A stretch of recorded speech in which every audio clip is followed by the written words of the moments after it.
Hello guys and welcome to Cricket Caviar. कल रात को इंडिया और इंग्लैंड का टेस्ट सीरीज के लिए इंडिया की स्क्वाड का अनाउंसमेंट हो गया है। श्रेयांश भाई, what is your first reaction to this squad? हम चार स्पिनर्स और तीन विकेट कीपर के साथ जा रहे हैं। ध्रुव जुरेल, केएस भरत, केएल राहुल, जो कि कोई बोल रहा है विकेट कीपर होंगे, कोई बोल रहा है नहीं होंगे। तो चार स्पिनर्स हैं, कुलदीप, अक्षर, जडेजा और अश्विन। आपको क्या लग रहा है, क्या मतलब होने वाला है? कैसी पिचेस तो कैसे बनेंगे मुझे पता चल गया है, ये स्क्वाड अनाउंस जब हुआ तब से ही। आपको क्या लग रहा है इसके बारे में? नहीं, जैसा आपने बोला ना हम्म। फिकर कि स्क्वाड रात को आया है, मुझे लगा रात को आने का एक ही कारण हो सकता है। It came after a great party by selectors because that's what the squad is suggesting. Hmm, Dhruv Jurel is a मतलब आई फील बहुत बड़ा सरप्राइज है। सीधे टेस्ट स्क्वाड में सिलेक्शन कैसे आया है, बिल्कुल समझ से परे है। I don't know if you are low उसके रणजी परफॉर्मेंस अच्छे हो तो, बट हम्म। अगर वो नहीं है तो फिर समझ से परे है। के एस भरत मतलब आफ्टर मतलब गिविंग हिम आई पॉइंट क्या है थिंक श्रेयांश भाई? सिक्स और टेस्ट मैचेस। अगर आप केएस भरत को हटा दो, मान लो अगर आपको केएस भरत पसंद नहीं है, तो आप हटा दो ना केएस भरत को। मतलब आप केएस भरत को रख रहे हो और ध्रुव जुरेल को रख रहे हो। मतलब ये क्या बैकअप का भी बैकअप, ये क्या चल रहा है? मतलब ये कोई पॉइंट है? तो फिर आप केएस भरत को क्लियरली बोल दो ना भाई कि ड्रॉप कर रहा हूं तुम्हें, ये लो केएस भरत। बट नहीं, उसके उसको भी रखना है, ध्रुव जुरेल को भी रखना है, केएल राहुल को भी डेजिग्नेट किया है। बाय द वे, बीसीसीआई का जो ऑफिशियल पोस्ट है उसमें केएल राहुल को डेजिग्नेट किया है WK, मतलब विकेट कीपर। ठीक है, तो वो भी विकेट कीपर ही है। तीन विकेट कीपर है, मतलब इस पे। हाँ, वही एक सरप्राइज है। देखो, वही एक हम्म। मेजर सरप्राइज है। बाकी तो आई थिंक जो टीम थी वो हम्म। मोर और लेस होनी थी। चार स्पिनर हम्म। होने ही होने थे क्योंकि तीन हम्म। तो खिलाते ही हैं। हम्म। और फास्ट बॉलर्स का रोल छोटा रहेगा तो मतलब वैसे चार फास्ट बॉलर रखे हैं इन्होंने। तीन से भी बट काम चल जाता बट क्योंकि बुमराह और सिराज ही खेलेंगे मुझे लगता है, और कोई हाँ, खेलेगा बुमराह नहीं। और सिराज ही खेलेंगे। और हम्म। इंजरी हो जाए तो मुकेश कुमार को नॉट मिल जाएगी आवेश से पहले। ठीक है। हाँ, तो हाँ। और बाकी बैटिंग तो सॉर्टेड ही है, यही यही बैटिंग रहती। हम्म। बट मुझे जो वो लगा है इसमें, वो लगा हम्म। है कि Ishan Kishan played good in West Indies in test matches. Hmm. Hmm. उसको लेना चाहिए था। मतलब यंग भी है, उसको और मौके देने चाहिए। अब बट कितने कीपर उसको खिलाएंगे भाई? तीन कीपर हो गए। मुझे तो लगता है नहीं उसको नहीं, तो मैं तो उसको एक मैं तो मैसेज लग रहा दे। हूँ कि हाँ। के एस भरत और ध्रुव जुरेल की जगह उसको ले सकते थे। दैट्स व्हाट माय मुझे तो पॉइंट इज। लगता है सिलेक्टर्स ने ईशान किशन को एक मैसेज दिया है, ध्रुव जुरेल को सिलेक्ट करके, कि if you are not serious and you are having this mental problems, मतलब फेटिक, मेंटल फेटिक के प्रॉब्लम्स हो रहे हैं, तो भाई हमारे पास और भी कीपर्स है। तुम ऐसा मत सोचो कि वैसे भी ऋषभ पंत आ जाएगा तो तेरी कोई जगह नहीं है, तेरी कोई औकात नहीं है। और वैसे भी हमारे पास और भी कीपर्स हैं। तो उन्होंने ध्रुव जुरेल को ले लिया है। ध्रुव जुरैल यूपी के लिए अच्छा खेलता है, बट आई डोंट थिंक मतलब कि इतना जल्दी उसको अभी टेस्ट स्क्वाड में लाना चाहिए था। केएस भरत का अच्छा कीपर है, मतलब कि अभी इंडिया में बेस्ट कीपर माना जाता है। तो उसके साथ कंटिन्यू कर सकते थे या फिर उसको ड्रॉप करके ध्रुव जुरैल को ले सकते थे। और मेरा पॉइंट ये है कि यार ये केएल राहुल, ये क्या है? सांप है या कैमिलियन है? ये हमेशा रंग बदलता है। कभी मैं एज ए कीपर खेलूंगा, कभी मैं एज ए बैटर खेलूंगा, कभी मैं एज ए कैप्टन खेलूंगा। मतलब ये क्या सिलेक्टर्स को फोन करके बताता है क्या कि नहीं मैं आज बैटिंग नहीं करूंगा? ये इसकी कीपिंग एक्सपोज हो गई एक्चुअली साउथ अफ्रीका में। वो तो मार्करम ने आउट हो गया, वरना मार्करम इतनी मार मारता। और ये उसको सबसे इजी कैच ड्रॉप किया था इसने। और इसने इस मैच में मतलब कि सेकेंड इनिंग्स में दो कैच, एक अश्विन की बॉल पे भी आई थिंक इसने ड्रॉप किया था। तो इसकी कीपिंग बिल्कुल ही एक्सपोज हो गई, इसीलिए इंडियन सिलेक्टर्स अभी पूरे डर के बैठे हैं।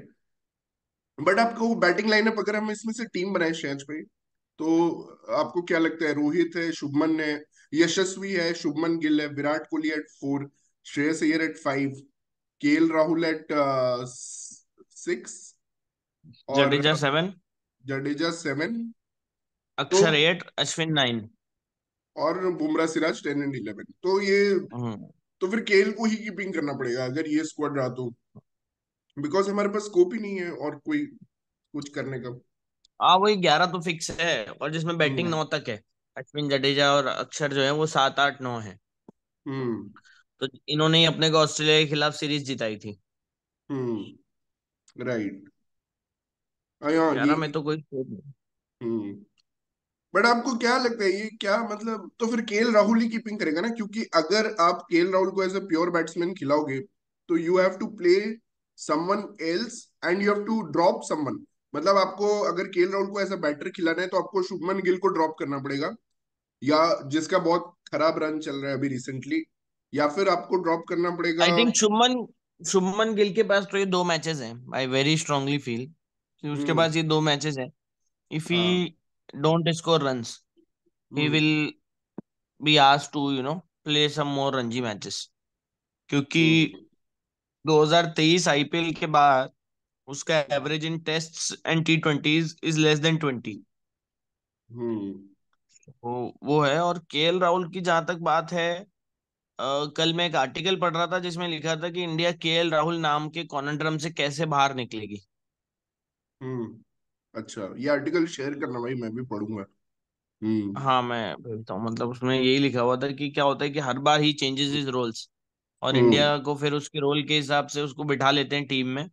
हम्म बाकी लोगों के लिए भी समझ से परे हो जाता है कि यार हमें करना है या नहीं करना है, क्योंकि कभी वो एज ए बैट्समैन खेल लेगा, कभी वो एज ए हम्म कीपर खेल लेगा, हम्म कभी वो as a middle order batsman खेल लेगा, हम्म कभी वो एज एन ओपनर खेल लेगा। मुझे भी एक और लगता है, गिल तो मुझे एक लगता है प्रोबेबल कैंडिडेट फॉर ड्रॉप, और श्रेयस अय्यर भी एक प्रोबेबल कैंडिडेट है एक्चुअली। अगर उसका भी एक दो सीरीज नहीं चला तो वो लोग क्या करेंगे, केएल को बैटर ले आएंगे श्रेयस की हम्म। जगह, और एक कीपर ले आएंगे। मतलब केएल को बेसिकली एकोमोडेट करना है, कोई भी कंडीशन हो we have to accommodate KL, उसके परफॉर्मेंस भाड़ में जाए। वो तो बॉर्डर गावस्कर ट्रॉफी में वो स्पिन के अगेंस्ट मेजर फ्लॉप रहा था, मेजर फ्लॉप रहा था, 2 टेस्ट के बाद ड्रॉप हो गया था वो। ठीक है, बट वो सब इनको नहीं दिखता है एनीवे, केएल के वो फालतू लूजिंग कॉजेस वाले नॉक्स ज्यादा दिखते हैं, जो उसने अभी सेंचुरियन में मारा था, वो सब लोगों को ज्यादा दिखते हैं।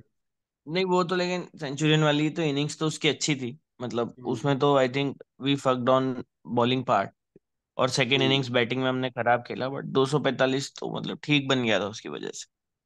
हम्म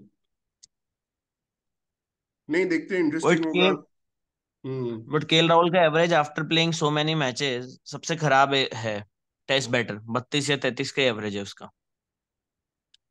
भाई मैं तो देख रहा हूँ, मतलब 2018 ऑस्ट्रेलिया जिसमें वीकेस्ट ऑस्ट्रेलियन टीम जो इंडिया गई थी, वहां पे वो जब मेजर फ्लॉप होके आया, एंड वो वही तभी हंड्रेड्स मारता है जब मतलब कि ना उसके पोजीशन पे वो रहता है, खतरा रहता है, तो at that time he will score 100 and somehow get out of it. वो मैच विनिंग मैच लूजिंग से उसको कोई फर्क नहीं पड़ता। बट एनीवे, मैं आई थिंक इस पे ज्यादा और बोलूंगा नहीं, ऑलरेडी बहुत बात कर चुका हूँ मैं। तो मैं एक्चुअली आपसे बात करना चाहता था T20 सीरीज जो अभी चल रही है इंडिया और अफगानिस्तान के बीच में। कुछ और लोगों का मैं पोस्ट देख रहा था, आकाश चोपड़ा ने एक बात की है कि हम लेफ्टी लेफ्टी, जब T20 वर्ल्ड कप 2022 खत्म हुआ था तो हम लेफ्टी लेफ्टी के चक्कर में थे, हमने तिलक वर्मा, रिंकू सिंह को ले आया, फिर सबको ले आए। बट अल्टीमेटली अब जब हम वर्ल्ड कप में खेलेंगे ना, वो सेम लाइनअप होगा, उसमें कोई लेफ्टी नहीं होगा, क्योंकि आपको रोहित को खिलाना है, आपको गिल को खिलाना है, आपको कोहली को खिलाना है। Number 4 will be probably be sky, number 5 will be Hardik, number 6 शायद एक लेफ्टी रह सकता है, वो है रिंकू सिंह। बट नंबर 6 पे आपको कीपर भी लेना है, तो वो भी शायद नहीं होगा, वो भी शायद जितेश आएगा, और मतलब 6 7, हाँ जितेश ऐसा हो सकता है कुछ। फिर आपका जडेजा या अक्सर, वो that will be the first lefty. अगर रिंकू नहीं खेलता है तो रिंकू, या फिर Rinku will be the first lefty at 6। तो आपको क्या लगता है, मतलब again we are trying to go back to, मतलब वही जो हमारा था, उस वापस वहीं जा रहे हैं हम, या मतलब कि आपको लग रहा है कि नहीं वही बेटर था जो था, एटलीस्ट इससे बेटर था वो। अ, यार देखो, तो हर चीज का ना अति खराब होती है, और मिक्स जो है वो रहना चाहिए। Indian selectors I think are missing that. और वो उस टाइम चले गए तो सारे राइट हैंडर्स पे चले गए थे। हम्म। अभी आ गए हैं तो सारे लेफ्ट हैंडर्स पे आ गए, मतलब अगर हम्म। आप रोहित और गिल को हटा देते तो सारे लेफ्टी हैं। हम्म। हम्म। और प्रॉब्लम ये हो रही है कि I think they themselves are confused. तो ये तो हम हम्म। साल 2 साल से देख ही रहे हैं कि सेलेक्टर्स जो टीम सेलेक्ट कर रहे हैं उससे हम्म। क्लियर ही दिखता है कि कितने लोगों को डेब्यू मिल चुका है। हम्म। सो वहां पे आई थिंक मतलब मिक्स होना चाहिए। और जो अच्छा खेल रहा है वहां हम्म। पे हमने वर्ल्ड कप में भी देखा ही चाहिए कि इट डजेंट मैटर। अगर आपके सारे राइट हैंडर्स अच्छे खेल रहे हैं तो आप उसके साथ भी आप फाइनल खेल सकते हैं। हम्म। तो वो तो मतलब मैं नहीं कहूंगा, बट जैसे यशस्वी जायसवाल जो है ये has hmm. Come of the ranks very well. और आई थिंक इन 5 टेस्ट मैचों में he will cement his place. He can score एक डैडी 100, एक हम्म। एक शतक और 2 शतक मेरे को लग रहा है 5 मैचों में मार सकता है यशस्वी, क्योंकि वो स्पिन का भी बहुत अच्छा प्लेयर है। हम्म। अटैक भी बहुत बढ़िया करता है, डिफेंस भी बढ़िया करता है। T20 में मुझे अभी भी थोड़ा तिलक वर्मा मुझे थोड़ा डाउटफुल लगता है, जिस हिसाब से उसको हर जगह पे खिलाया जा रहा है। आई थिंक उसको अभी हम लोग स्किप कर सकते हैं, क्योंकि लास्ट वाला मैच भी देखा था हमने कि तो उसके 16 या 17 बॉल में 9 ही रन थे। हम्म। उससे पहले भी एक साउथ अफ्रीका में टेस्ट मैच वनडे देखा था जिसमें उसके शायद 40 बॉल में 9 या 10 रन थे। हम्म। तो वहां पे आई थिंक वो हमने ग्रुप में भी डिस्कस किया ही था, मुंबई इंडियंस हम्म। कोटा। हम्म। वो एक चीज है। बाकी आई थिंक रोहित और कोहली जो हैं आई थिंक हम्म। उनके लास्ट 2 इयर्स हैं मेरे हिसाब से, 2025 चैंपियंस ट्रॉफी मैक्स। हम्म। उसके बाद 2 स्पेस खाली होंगे। हम्म। हाँ, वो स्पेस खाली होते होने का हम कब से वेट कर रहे हैं, बट लेट्स होप कि रोहित कोहली। एक्चुअली मेरा तो ये है कहना कि अभी आकाश चोपड़ा, ये आइडिया जो मैंने बोला है ना, कब बहुत पहले ही बोला है। और आकाश चोपड़ा अभी बोल रहा है, पार्थिव पटेल ने बहुत ग्रेट आइडिया दे दिया, पार्थिव पटेल ने। But Rohit Kohli should open. Actually अगर रोहित कोहली ओपन करेंगे ना, तो हमारे पास मिडिल ऑर्डर में एक एक्स्ट्रा स्पेस हो जाएगा किसी लेफ्ट हैंडर को खिलाने का। मतलब रिंकू के अलावा भी हम शिवम दुबे को खिला सकते हैं, जो भी अच्छा कर रहा हो, मतलब कि हम उसको एक खिला सकते हैं। बट ये नहीं, लोग लेकिन ओपन अगर करें। रोहित कोहली अगर अगर रोहित कोहली ओपन करते हैं ना तो फिर हम्म। शुभमन गिल 3 पे नहीं आ सकता, क्योंकि तीनों सेम नहीं। टाइप के बैट्समैन। हाँ, फिर वो कोई लेफ्टी आएगा ना, फिर आपका देखिए टीम पे हाँ। स्काई आ जाएगा। एक्चुअली स्काई बहुत अच्छा खेलता है, जब भी वो नंबर 3 पे खेलता है ना, उसका आप देखो सक्सेस रेट बहुत हाई रहता है। इसलिए वर्ल्ड कप फाइनल में भी, मतलब वो जो लेट आया ना, उसकी वजह से उसको प्रॉब्लम हो गया। अगर वो जडेजा वाले टाइम एटलीस्ट आ जाता ना, तो मतलब ठीक है, वर्ल्ड कप फाइनल की बात अभी छोड़ देते हैं। बट नंबर 3 पे स्काई आना चाहिए, नंबर 4 पे आपका मतलब फिर कौन हो गया? स्काई के बाद हार्दिक ही मुझे लगता है आएगा नंबर 4 पे। और कौन है? तिलक तो नहीं खेलेगा, मुझे नहीं लगता तिलक खेलेगा। बट अगर आप रिंकू को एकोमोडेट करना चाहते हो, तो और जितेश को भी आपको खिलाना है, रिंकू जितेश हार्दिक तीनों को खिलाना है, तो यही होगा 4 5 6 आपका, यही होगा ना, रिंकू जितेश हार्दिक। तो इन तीनों में से कोई एक बंदा नंबर 4 पे खेलेगा। वो आपको डिसीजन लेना है कि नंबर 4 पे कौन खेलेगा। Rinku finisher, as a finisher है तो रिंकू शायद नीचे खेलेगा। मुझे लगता है हार्दिक थोड़ा ऊपर खेल सकता है। हार्दिक आएगा ऊपर, 4 पे हार्दिक आएगा। हाँ, 4 पे हार्दिक आ जाएगा, 5 पे रिंकू या जितेश, और 6 पे रिंकू या जितेश में से कोई एक। और 7 पे आपका फिर वो अक्सर आ जाएगा। अक्सर या जडेजा, मतलब जो भी है, ये लोग तो अभी उस पे भी अभी नहीं, तक जडेजा कंफ्यूज तो है। आई थिंक जडेजा तो होना ही नहीं चाहिए यार। जडेजा की बैटिंग आई थिंक तो टेस्ट उसको मैच साउथ वाली रह अफ्रीका गई है। में तो लेके चले गए थे ना रैंडमली, मतलब वही तो ये लोग अभी भी कंफ्यूज है कि। और ये ऑब्वियसली भाई जडेजा भी बोलेगा हाँ मैं भी खेलना चाहता हूँ। वो 2009 से टी मना ट्वेंटी कौन वर्ल्ड कप करता है? खेल रहा है। मना मना मना कौन करता है? एक बार बताओ, खेलने के लिए मना कौन करेगा यार? हम्म। हम्म। कोई भी करता है भाई खेलने के लिए। वही वही 2009 से टी 20 वर्ल्ड कप खेल रहा है भाई, 15 साल मतलब हो गए भाई। तू ठीक है, अब छोड़ दे भाई, लेकिन नहीं छोड़ेंगे। और और 2009 का T20 वर्ल्ड कप तो हराया ही जडेजा ने। हाँ, 27 हराया बॉल में जडेजा ने था वो इंग्लैंड के रन की इनिंग्स अगेंस्ट, खेली थी, जो मैच थी इंग्लैंड के वो। अगेंस्ट। हाँ हाँ, 26 ऑफ 26 ऐसा कुछ जो था, नॉक नहीं उसका। नहीं, 27, 37 बॉल्स में 24 रन। हाँ हाँ। और तो उसको टू डाउन भेज दिया था, पता नहीं क्यों। बच्चा था हम्म। तब तो वो, ही वाज हाँ, सेंट टू डाउन। तो अगर रोहित कोहली मतलब ओपन करते हैं तो एटलीस्ट हम रिंकू सिंह को डेफिनेटली खिला सकते हैं, मतलब ये तो है, एटलीस्ट एक बात है। और जितेश या सैमसन जो भी खेले। बट अब श्रेयांश भाई, आपका जितेश और सैमसन पे क्या व्यू है? जितेश वर्सेस सैमसन पे आपको क्या लगता है? जितेश उस दिन जो नॉक खेला वो बहुत मतलब कि लकी टाइप का नॉक था, मतलब बहुत सारे एजेस मिस हिट्स। आपको क्या लगता है मतलब कि उसमें से कौन ऊपर है, जितेश और सैमसन में से? अभी तो सैमसन रैंडमली आ गया, T20 में तो वो था ही नहीं, ओडीआई में था।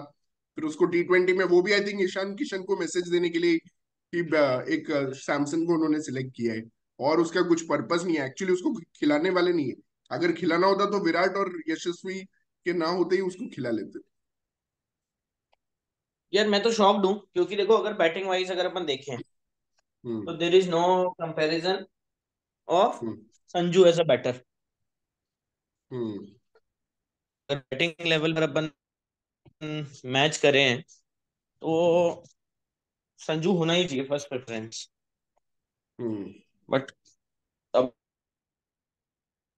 और व्हाट यू कि नितेश जो है, हम्म उसकी इनिंग्स बहुत चांसेस थे, it was a very very lucky innings. बड़ी टीम के साथ रन बनाना बहुत मुश्किल आएगी, ऐसा मुझे लगता है। हम्म क्वालिटी बॉलर्स के अगेंस्ट अभी भी मतलब जितेश ने आईपीएल में अच्छा किया है, एंड नो डाउट वो संजू से लोअर बैटिंग करता है, तो वो थोड़ा एडवांटेज मिल रहा है उसको। बट लेट्स सी मतलब कि कैसा होता है, नहीं क्योंकि नहीं, जितेश ने अच्छा किया है। इंटेंट अच्छा है जितेश ने उसका। अच्छा किया है। हम्म हाँ, लेकिन ही इज गुड अगर मैच में बहुत सारा ओवर बचे हों, 7-8 ओवर बचे हों। तो उस दिन तो उसकी बैटिंग जल्दी आ गई थी, hmm luckily he scored good. I think 20 ball में 31 रन बनाए थे। हम्म। बट मुझे ऐसा लगता है कि, एक मिनट, मैं लेफ्ट में जा रहा हूँ, एक सेकंड होल्ड दोबारा से। हाँ, तो मुझे भी वही लगता है, मतलब Jitesh is good, having good intent. But only problem is you know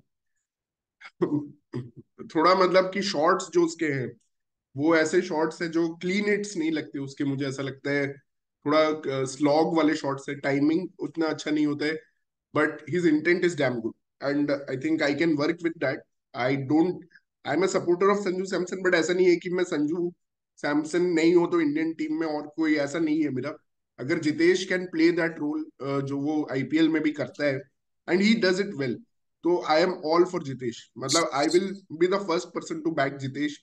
अगर वो इस तरह के नॉक्स खेलते रहे, मतलब एटलीस्ट वो इंटेंट दिखाए। भले ही वो आउट हो जाता बट उसका इंटेंट बहुत अच्छा था। आई थिंक ठीक है, it's all about intent. I know as a Sanju fan सब लोग जो भी हैं जो थोड़ा डिसअपॉइंटेड तो होंगे कि रोहित और ये कोहली और यशस्वी लास्ट मिनट पुल आउट कर गए, तब भी अब सैमसन को नहीं खिलाए। But still well played Jitesh, and it was a good partnership with Dubey. But वही वो जो कैच ड्रॉप हुआ करीम जन्नत का, वहां पे इंडिया 99 फॉर 4 हो जाती, और it could have gone anywhere, क्योंकि तब भी टारगेट 60 रन दूर था। तो ये इंडियन बैटिंग का तो बहुत कॉन्ड्रम चल रहा है। इंडियन बॉलिंग का आई थिंक बुमराह जब आ जाएंगे तो it will be very easy to select. मुझे लगता है अर्शदीप मुकेश और शामी सिराज, ये मतलब बुमराह के अलावा ये चार में से दो खेलेंगे। तो शामी सिराज में से कोई एक खेलेगा मुझे लगता है, और मे बी अर्शदीप मुकेश में से कोई एक खेलेगा। अभी तक मुकेश की काफी अच्छी बॉलिंग चल रही है, तो हो सकता है कि मुकेश को प्रेफर किया जाए। बट एक लेफ्ट आर्म की हमें जरूरत हमेशा से रही है, तो अर्शदीप का भी काफी चांस बनता है। आई होप वॉशिंगटन को भी बैक किया जाए। It was good to see Washington bowling 19th over. वो एक अच्छा चीज था, भले वो मार खा गया। और एक और चीज था कि पांड्या के बैकअप का भी ये लोग एटलीस्ट कुछ सोच रहे हैं with Dube, so that was good to see. नहीं, वो ग्रेट। तो बहुत जरूरी है, वो तो बहुत ज्यादा हाँ। जरूरी है। हाँ, क्योंकि हम्म। हमने वर्ल्ड कप में भी देखा ही थी कि एक पांड्या पर डिपेंडेंसी कितना नुकसान हो गया था। तो I think that hmm is very very important, कि I think we have to look beyond hmm Pandya because of the same reason. क्योंकि हम काफी टाइम से देख रहे हैं, है ना, कि हम्म एक ही व्यक्ति पे हम लोग डिपेंडेंट है, जो एंड हम्म टाइम पे अनफॉर्चुनेटली और फॉर्चुनेटली प्रॉब्लम हो जाती है। तो हम्म। दैट इज वेरी वेरी या इंपॉर्टेंट। बाकी तो देखो, मेरे को तो अभी भी होप्स नहीं है यार 2024 वर्ल्ड कप से ना। I don't hmm have very high hopes, but hmm. नहीं, क्योंकि वो तो क्रिकेट बिग क्रिकेट मैच। हाँ तीन, हाँ, यू आर जो सेइंग। दो नॉकआउट मैचेस हमें जीतने हैं ना, आप यूएस यूएस का मैच छोड़ दो, जो दो हम्म नॉकआउट मैचेस जीतने हैं ना, वहां पे हाई स्कोरिंग मैचेस हो रहे हैं। और भाई, हाई स्कोरिंग मैचेस में हमें अगर 200 बनाना पड़ गया ना विथ दिस बैटिंग लाइनअप, तो मुझे भी भरोसा नहीं है कि अगर हम 200 चेज कर पाएंगे, या 200 फर्स्ट बैटिंग तो मेरा मेन इशू है, जो ये लोग कभी प्रैक्टिस ही नहीं करते हैं कि फर्स्ट बैटिंग करके ये लोग 200 बना पाएंगे। तो दैट इज रियली डाउटफुल, मतलब उस पे। एग्जैक्टली, वही मेरा पॉइंट है, मतलब कि हम्म वही एक बड़ा चैलेंज है कि उसको हम्म। कैसे ये लोग करेंगे। थैंक यू श्रेयांश भाई, बहुत मजा आया आपसे बहुत दिन बाद बात करके। I would request all viewers to keep following and subscribing the channel. Recently आप लोग का बहुत सारा प्यार मिला है, and thank you everyone who is supporting us. We will keep covering Indian cricket more with your support and love. Thank you. Thank you, Shalsh bhai. Thank you भाई, thank you.